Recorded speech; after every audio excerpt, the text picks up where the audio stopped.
ஒரு பெண் வந்து என்கிட்ட வந்தாங்க. அதாவது கல்யாணம் ஆகக்கூடிய பெண். அந்த பெண் வந்து என்கிட்ட கேட்குறா. என்ன கேட்குறா அப்படின்னா, அம்மா எங்கள் அம்மா சொல்கிறாங்க, நீ புகுந்த வீட்டுக்கு போன பிறகு அவங்க என்ன சொல்கிறாங்களோ அதன்படி தான் நீ கேட்கணும் அப்படின்ட்டு சொல்கிறாங்கம்மா. எனக்கு அது ரொம்ப கஷ்டமாக இருக்குது. என்ன அப்படின்னா, எனக்குன்னு ஒரு சில கனவுகள் இருக்காதா, எனக்குன்னு ஒரு ரூல்ஸ் இருக்காதா, அந்த மாதிரி நான் வாழக்கூடாதா, என்னுடைய ரூல்ஸ் அண்ட் ரெகுலேஷனோட நான் வாழக்கூடாதா அப்படின்னு எனக்கு ஒரு கொஷின்ஸ் இருக்குமா. சரி அப்படிங்கிறாங்க. நான் கேட்டேன், சரிம்மா இப்போ ஏதாவது வேலைக்கு போறியானா? ஆமாம்மா அப்படின்னா.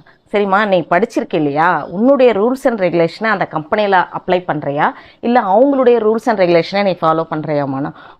அவங்களுடைய ரூல்ஸ் அண்ட் ரெகுலேஷன் ஃபாலோ பண்ணாதானம்மா எங்களுக்கு சேலரி கொடுப்பாங்க, இல்லைனா என்னை எப்படி அப்பாயின்மெண்ட் கொடுப்பாங்க அப்படின்னா. சரி ஓகேம்மா, இப்போ அவங்க வந்து உன்னை நிரந்தரமாக வச்சுருப்பாங்களா, இல்லை அவங்க எடுக்கிறதுக்கான உரிமையும் அவங்களுக்கு இருக்கானா? எப்போ வேணாலும் எடுத்துருவாங்கம்மா, அதெல்லாம் வந்து கேரண்டி சொல்ல முடியாதுமா அப்படின்னு. சரிம்மாண்ணா, ஆனால் கொஞ்சம் சம்பளம், அதாவது உங்களை எப்போ வேணாலும் எடுக்க முடியும், கொஞ்சம் சம்பளம் கொடுப்பாங்க, இதுக்கே அவங்களுடைய ரூல்ஸ் அண்ட் ரெகுலேஷன் நீங்கள் கடைப்பிடிக்கணும்னு நினைக்கும்போது, இப்போ ஒரு வீடுன்றது ஒரு கம்பெனி மாதிரி தான், ஒரு நிறுவனம். அதாவது உங்களுக்காகவே எல்லாம் செய்யக்கூடிய, நீங்கள் எதுவும் செய்யலைனாலும் உங்களுக்காக எல்லாம் செய்வாங்க, அப்படிப்பட்ட ஒரு நிறுவனம், அதாவது குடும்பம் என்றது.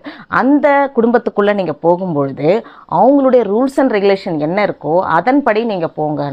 என்னம்மா நீங்கள் சொல்கிறீங்க, அப்போ நாங்கள் எங்களுக்காக நீங்கள் எப்போ வாழறது?